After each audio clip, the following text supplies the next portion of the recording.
Hello and welcome to ProdCon and to my presentation, Getting Started with Virtual Consulting in 2019. My name is Paul Miners, and if you are tuning into this live or watching the replay, regardless, thank you so much for watching. Really is a pleasure to have your attention today, and I'm really excited to share my story and help you get started with consulting in 2019. If this is something you're thinking about, I encourage you to jump in with 2 feet, because consulting has changed my life. And today I do want to share my story and give you 5 tips on how to get started.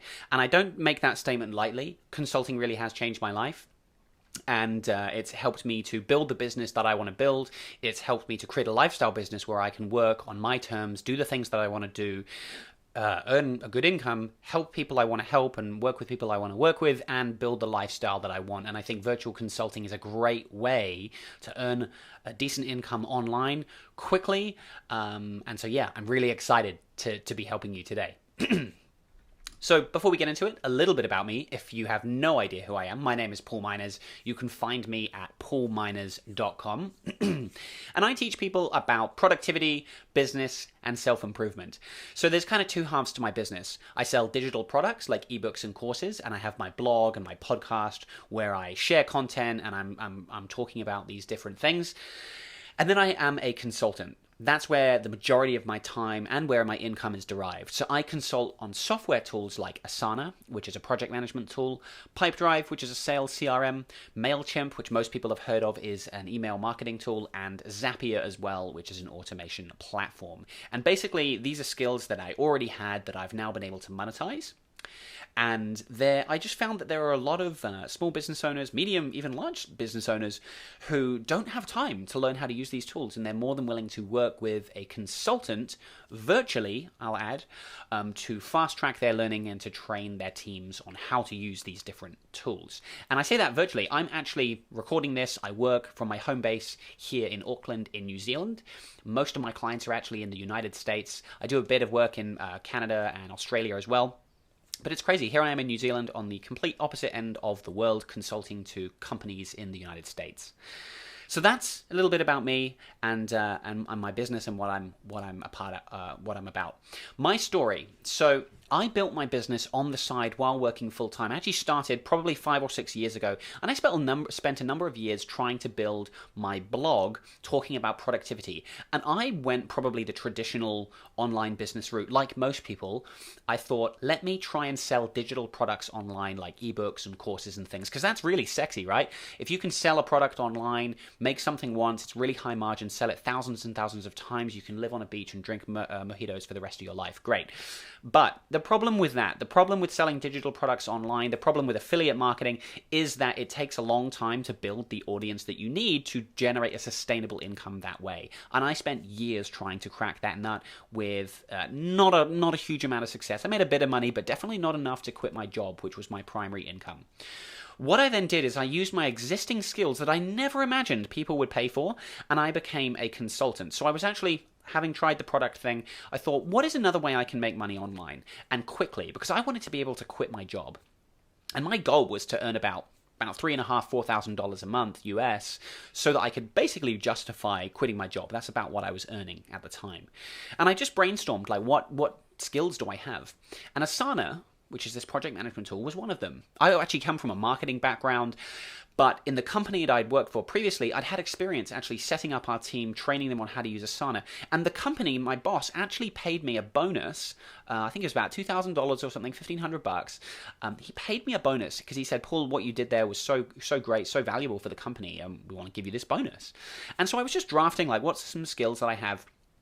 And on this website, clarity.fm, which is sort of a dial-in expert service, I listed some skills, and people started booking calls with me to get help with Asana, because these software companies, Asana and Pipedrive, they don't have phone numbers you can call, and people want to be able to talk to someone to get support questions answered.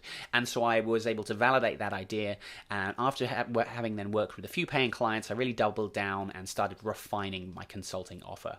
And so actually within a few short months from starting starting, and I'll show you a graph that illustrates this in a minute, from starting to actually quitting my job in just a couple of months, I was able to quit my job in December 2016, and I spent the first half of last year, 2017, traveling Southeast Asia with my wife and working remotely in Bali, Cambodia, Vietnam, Japan, working remotely, doing my consulting while traveling. And I think consulting is great, like I said earlier, because you can earn money much faster than you can compared to selling products or using affiliate marketing. This stuff can come later. I'm actually working on this stuff more now that the consulting sustains me, it keeps me going.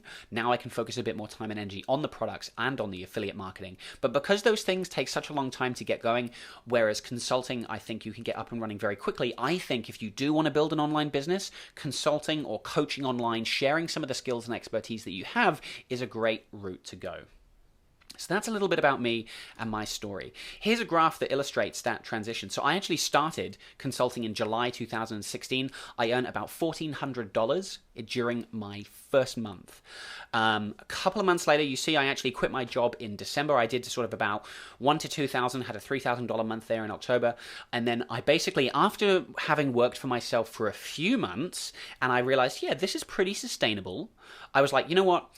I can quit this, because I was only working on this business part-time. I was working full-time. I was doing this in about 15, 20 hours a week. I was generating 1.5 to 3K per month. So I did that for a few months. I was like, you know what? I can quit my job now. And actually, we went traveling. The first 5 months of travel last year, January to June, we were traveling. My income, you see, started to grow. I was still only working part-time. I want to emphasize, I was only working like 20, 25 hours a week because we were traveling, we were having fun, my wife and I. I was still only working about 20, 25 hours a week, but my income was growing. I was doing 4, 5K per month. Then I got home in June, July, and then started working on my business kind of full-time, didn't have the distraction of travel, and my business just hit another level. You can see I pretty much doubled my income. I went to 11K, got up to 13K in September, and this graph is now out of date. There's a whole year of data, which I haven't shown you here. But my income this year in 2018 has really hit another level again as I've just continued to learn more about how to deliver more value, charge more, offer better solutions to people. And so the graph continues to increase, which is great. And like I said at the start, consulting for me has completely changed my life. It allowed my wife to quit her job. We've actually had a baby this year, so I'm now supporting our little family. And I have the flexibility to work on my terms, and I'm not working crazy hours either. I work maybe 30 hours a week, so less than the normal full-time salaried employee. Here's a couple of quick photos. This is us co-working in Bali last year, my wife and I. You can see I've got the incredible sweat patch there, working in the 30-degree plus heat, but this was a co-working space we worked from for about 2 months in Bali. I actually did a presentation there. You can see we got our laptops around the table and drinking coconuts. I actually shared some of my experience. I made some great friends on that trip as well, and this is one of the amazing things about virtual consulting is it allows you to get overseas, go and travel. The people you see around the table here, Bree, who you can see just on the corner of the table drinking the coconut, he actually invited me to come back and speak at his digital marketing conference in October that year. So just the opportunities that open up when you start virtual consulting are incredible. And John in the corner there has become a great friend as well. My wife Haley, yeah, she quit her job in September last year to join me in the business. We now work from another co-working space here in Takapuna, Auckland, New Zealand, and it's great being able to work with my wife. Actually, she's not working with me anymore. We've just had a baby, so she's actually at home looking after him. So that's a little bit about me, my story. The reason you're here, though, is you want to get some tips on how to get started. So I have 5 tips today. The first thing is you need to find and validate your idea as fast as possible. And excuse me, I'm looking at my notes down here. As I said when I shared my story, look inwards, look at yourself and think, what are the skills that you already have that people ask you about all the time? And this is maybe a tip you've heard before. And I feel a little bit cliched sharing this, but it really is super important to look at yourself, look at the skills that you have, try and think, what do people ask me about? Ask your friends, ask your family, what am I good at? And try and use that as the basis to think, how can I turn this into a coaching, consulting business? So with the example I gave, I was actually in a marketing job, and I had a little bit of experience transitioning our company, setting them up on Asana and training our team on how to use it. That was just something that came natural to me because I'm a very geeky sort of productivity orientated person. And my boss paid me that bonus. And he actually said as well, he said, Paul, you're actually really good at teaching people. I don't know if you realize, but the way you communicate, the way you show us the tool, it was made very clear the training was really good. And it was something I never knew about myself. And so that was great getting that feedback. So really, in terms of finding your idea, look inwards at yourself. What skills do you currently possess that you can potentially monetize? And I do encourage you to try and think business to business. You can do coaching and consulting to consumers, to personal people. Maybe you want to help someone, coach them on how to train their dog. But I do think it is going to be easier to charge higher prices and get a good fee when you are charging for a professional service, more like business coaching, consulting, productivity in this case, web development, accounting, tax advice, whatever your area is. You don't have to go the business route, but I do think it can be easier if you pick more of a professional skill. And then so the second part of this tip here is to validate your idea. So a lot of people in the beginning waste a lot of time setting up a website, getting business cards made, doing stuff on YouTube to basically avoid actually doing the work and avoid sales, because that's, for a coach or a consultant, that is a massively important skill. It's actually being able to sell, finding people that need your service and being able to sell to them.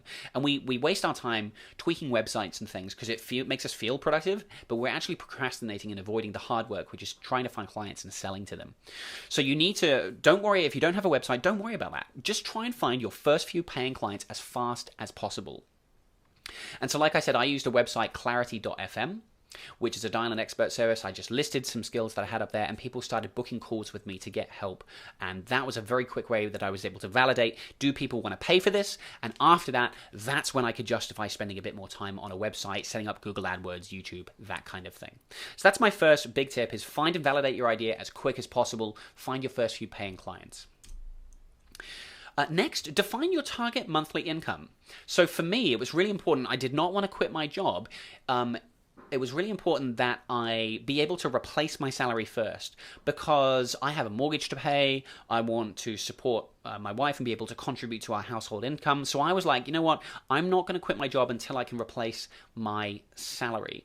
And so you have to define, well, what do you need to earn to do that? Well, you obviously use your salary as the basis, but then you need to think about what are your expenses. If you are running a business, there are certain expenses like software products you need. Maybe I spend $12 a month on Pipedrive. I have a co-working space that I now pay for. I didn't in the beginning, but I now have that as an expense I need to cover.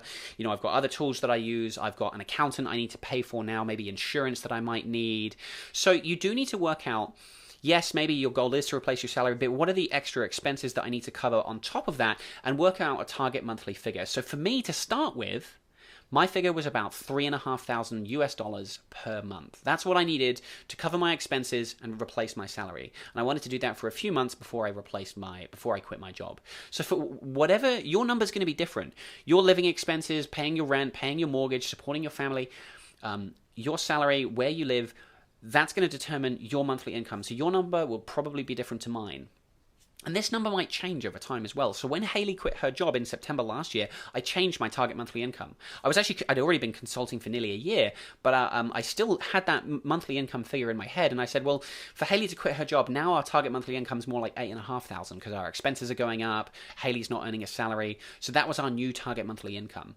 And so I always have this in the back of my mind as this is the number I need to hit every single month in order to be able to justify doing what I'm doing. And it's really nice having that very tangible goal to aim towards.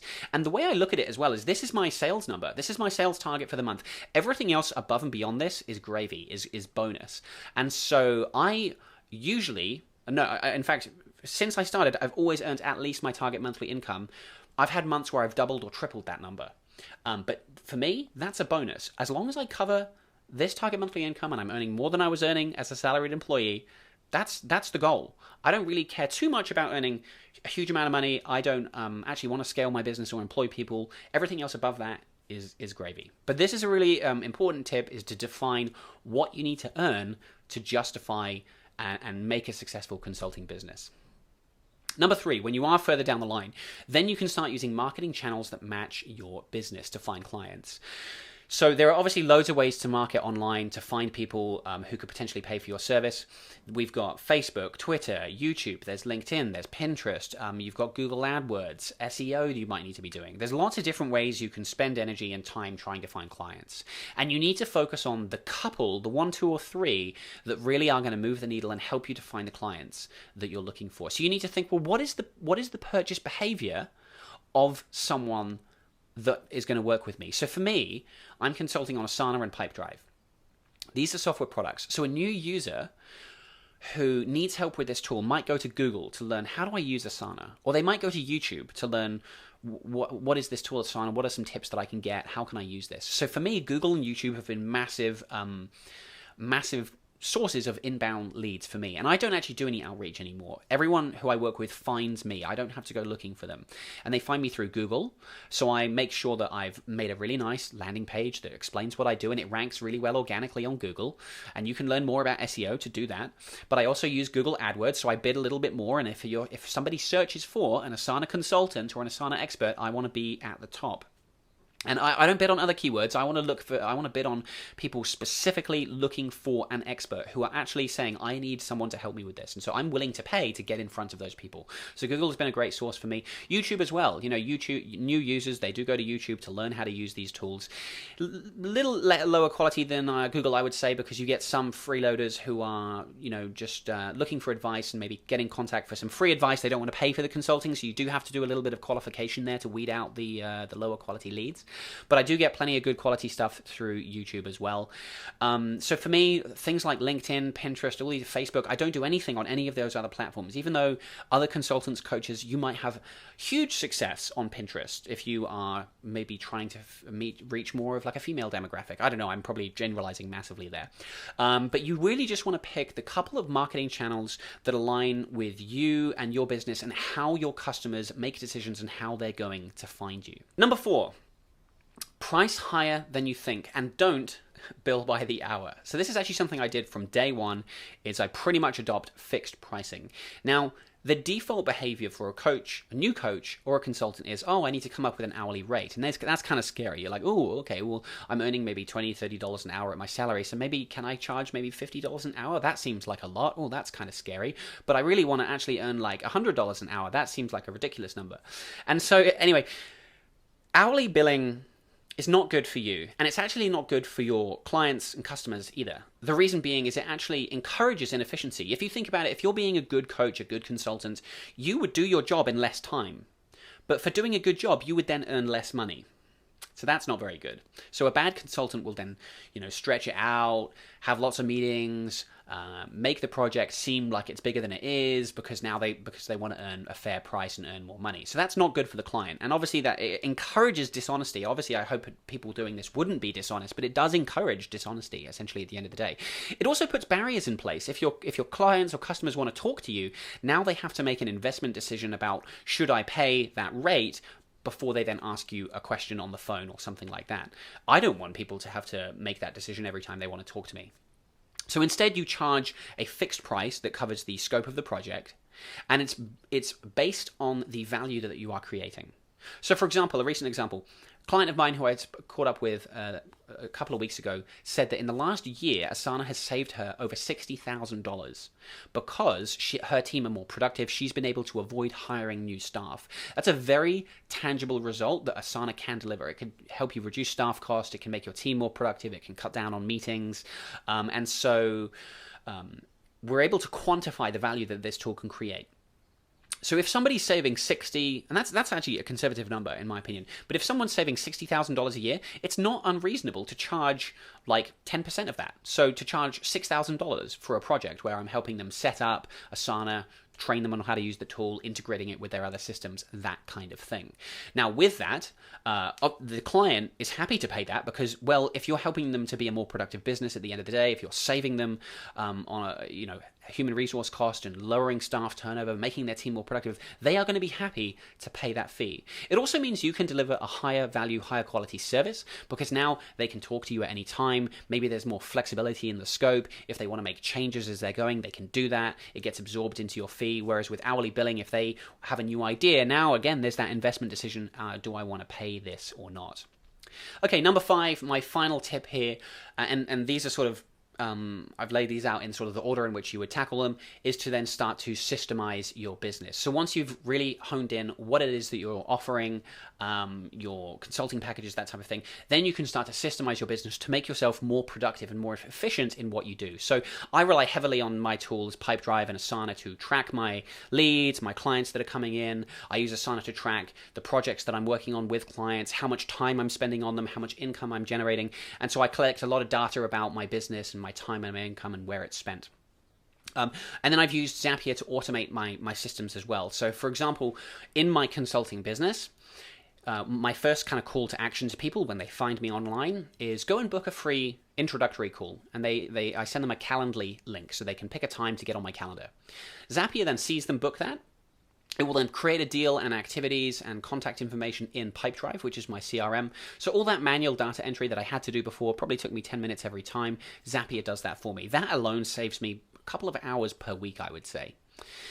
Then further down the line, when they sign up, they pay, and the deal is won, great. Pipedrive has now done its job. I want to copy a lot of information over to Asana, my project management tool, so I can successfully onboard the client. I've got tasks that I need to do to set them up and get started. And so again, rather than setting that up manually, Zapier does that for me. So Zapier is a great way of systemizing my business, automating these key steps so that I'm not missing anything, but also just saving me time.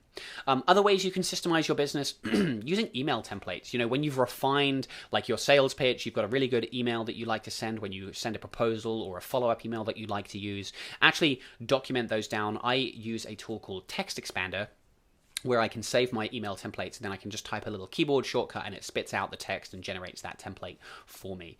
So this is really step 5, and the purpose of this step is to get you to that next level where, okay, you're earning a good income. Now how can we make you more efficient? How can we save you time and really help you to build that lifestyle business? If you want to be traveling, if you want to spend more time with your kids, systemize your business so that you can save time, cut down on redundancy, and yeah, just be more efficient. Even if you you don't have kids, or you don't want to spend more time surfing or doing what you do. If you just want to work more on your business, great. Now you've systemized it. Now you can take on more clients. So that is my 5th and final tip. I want to thank you for watching this presentation today. Like I said, I'm really passionate about this topic. Consulting has changed my life. I know so many people want to work for themselves online, and I think consulting is a great path to do that. So if you want to learn more about how I got started as a consultant, if you want to go into more detail on pricing, how I set up a website, my landing page, copy, proposal templates, I have put everything I know about consulting into my How to Become a Virtual Consultant program. If you use the code PRODCON, you can save 30% on the program up until the end of this month. You can find that at paulminers.com/virtual consulting. And please just stop by my website, hit me up on Twitter, let me know what you're up to. If you have any questions, please let me know. I want to help you in any way that I can. And one more time, thank you very much for watching this presentation.